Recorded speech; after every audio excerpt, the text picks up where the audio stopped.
Shalom, j'espère que les vacances se passent à merveille et que vous reprenez des forces.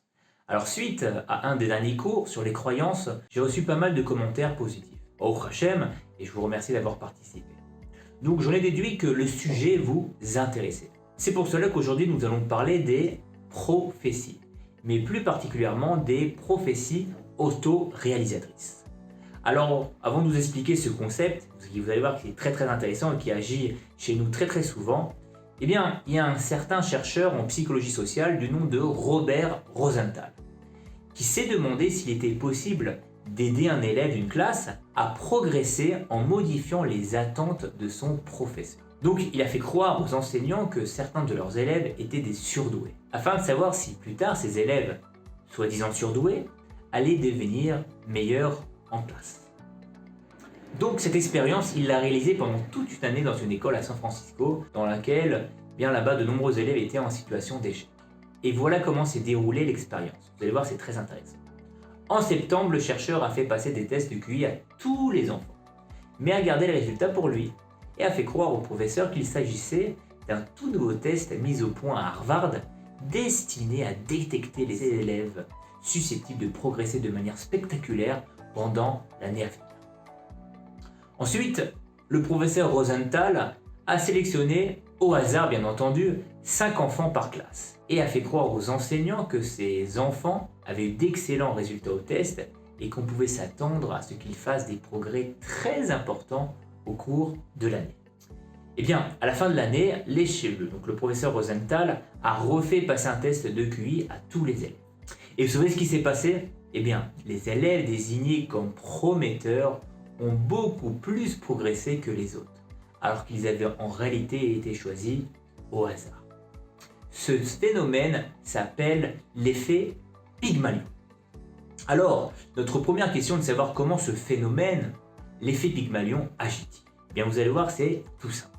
Quand une personne croit en moi, ou tout simplement quand je crois en moi, je crée une croyance positive qui va m'encourager, une pensée qui sera inspirante pour moi.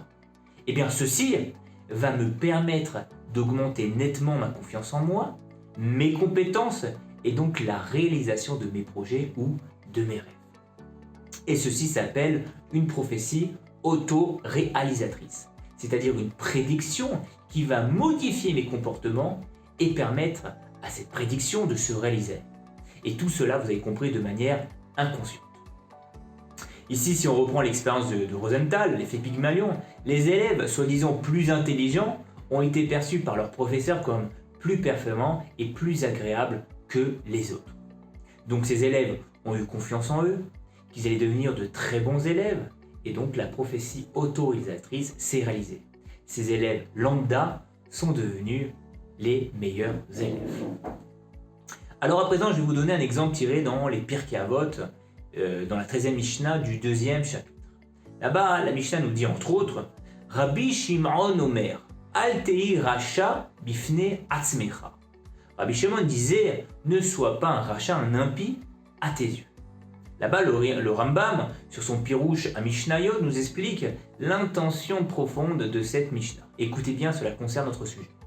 Il nous dit que chez Yershov Adam Chaser ou Pachot Lo Igdal Be'anav Hesaron chez Yasaou. Quand un homme se considère comme un petit, comme un nul, un moins que rien, cette pensée, cette croyance, provoquera chez lui qu'il ne tiendra pas compte de son mauvais comportement. Car vous l'avez compris, que s'il pense qu'il est un rachat, cette opinion qu'il a de lui va influencer son comportement et va provoquer la réalisation de cette pensée, de cette prophétie auto-réalisatrice. Alors, à présent, vous comprenez que c'est en croyant que quelque chose est vrai qu'on peut le rendre réel et qu'il peut le devenir. Et sachez que ça concerne tous les domaines de notre vie. Écoutez bien parce que c'est très intéressant.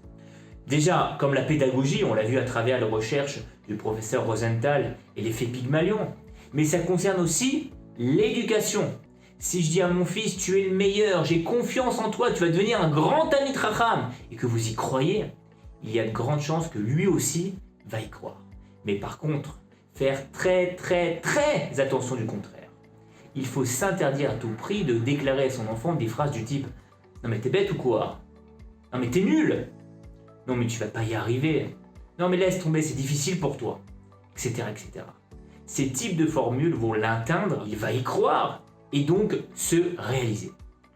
Les prophéties autoréalisatrices concernent aussi le domaine de la santé. Je pense que tout le monde a entendu parler de l'effet du médicament placebo. On croit que ce médicament va avoir un effet et automatiquement, il va avoir un effet. Ça concerne aussi, hélas, le domaine de la criminalité. Combien de jeunes délinquants traités dès le début comme des bons à rien vont avoir à cœur de réaliser cette prédiction. Et aussi dans le couple. Lorsqu'on cherche des problèmes et des raisons qui feraient que notre couple ne peut pas fonctionner, alors on trouvera toujours les meilleures raisons pour que cela ne fonctionne pas.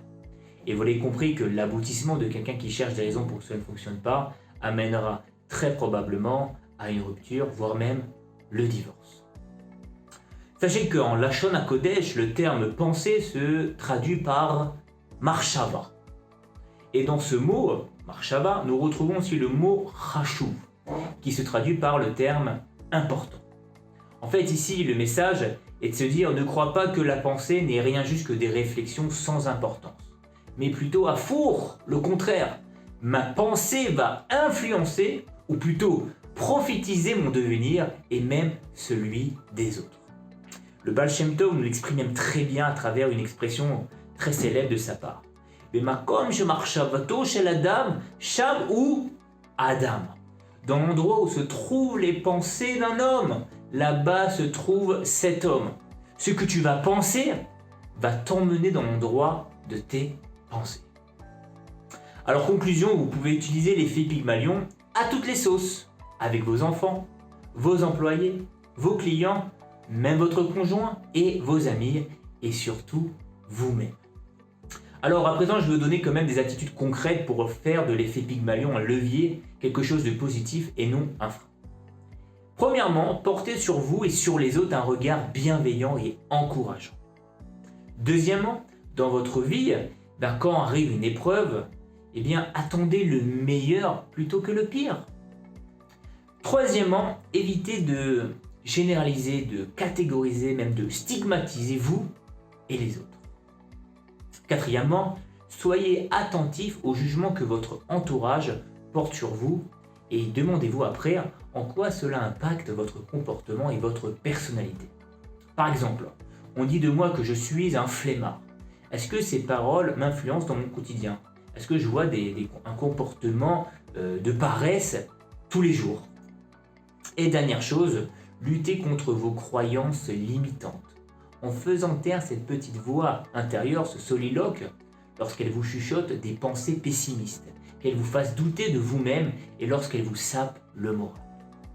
À présent, je vous souhaite tout le bonheur du monde et une grande proximité avec Akadosh Baruch Hu. Et je vous rappelle que vous pouvez me contacter afin d'avoir un avenir radieux et rempli de bonheur dans tous les domaines de votre vie. Que Dieu vous bénisse.